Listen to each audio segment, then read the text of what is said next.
What's up, y'all? I'm back with another video showing you how to make red velvet French toast. Stay tuned.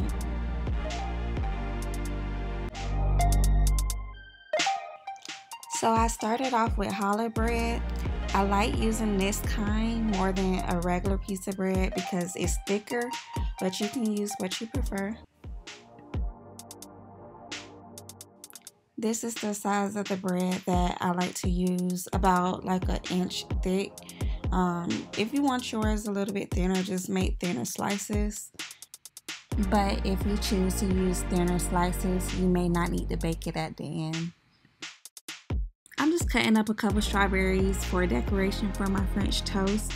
Make sure you clean them with vinegar and water to get all the dirt and bacteria off. But of course, you know this step is optional.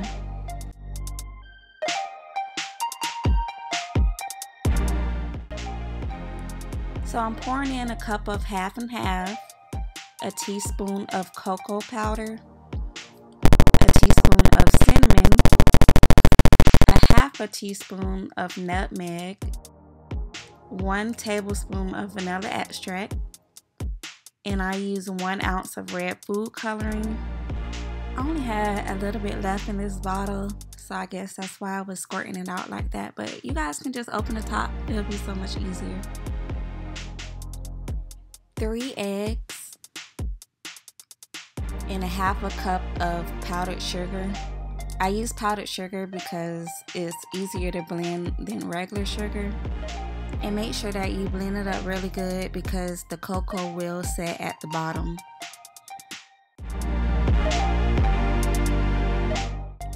The measurements I mentioned for this mixture will only make about 4 French toasts. If you plan to make more, just double the ingredients. So when you put the bread in the mixture, you want it to soak for a couple minutes. Throughout that time, you'll see me kind of poking the bread into the mixture to make sure that the liquid is getting all the way through. But be careful because you don't want the bread to break apart as you are soaking it.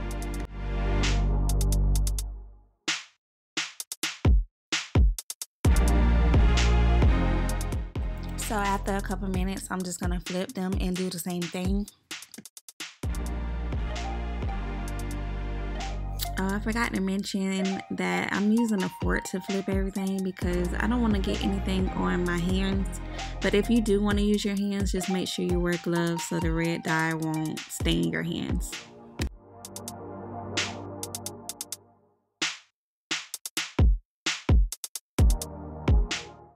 Start your pan on medium to low heat with some butter and make sure the pan is all the way hot before you add the bread to it.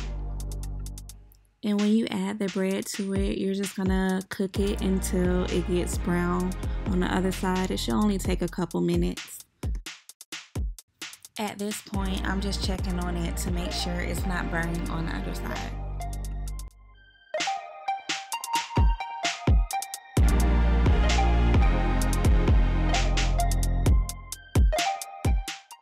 When flipping it, you really have to be careful because the bread can easily break, but I just use the big spatula.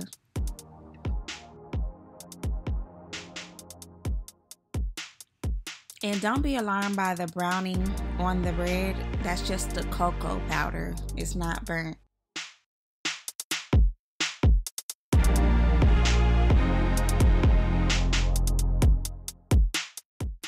For the second batch, I had a little bit of liquid left, but in this clip, the bread already soaked up everything.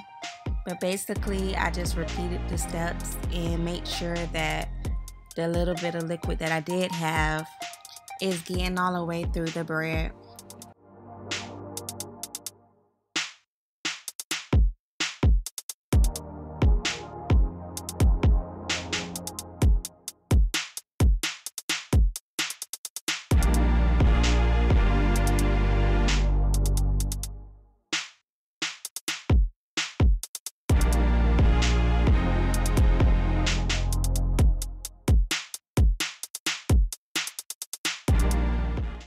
Finally, when you're done cooking your French toast, make sure you put it on some type of cooling rack because you don't want the other side to get soggy.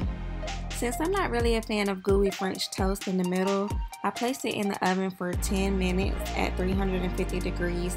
But if you like the gooiness, you can skip this step.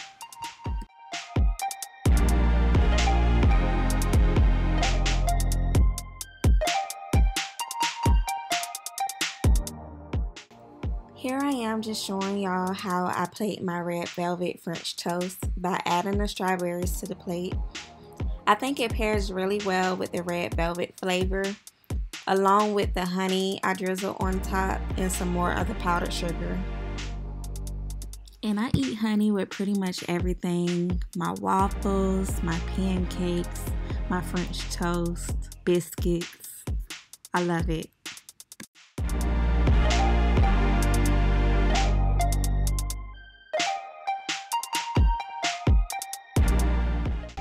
Don't this look really good? Y'all comment below and let me know if this look good to y'all. But I really enjoyed making this, and I hope you all enjoy this recipe as well. And as always, I hope you like, comment, and subscribe for more recipes.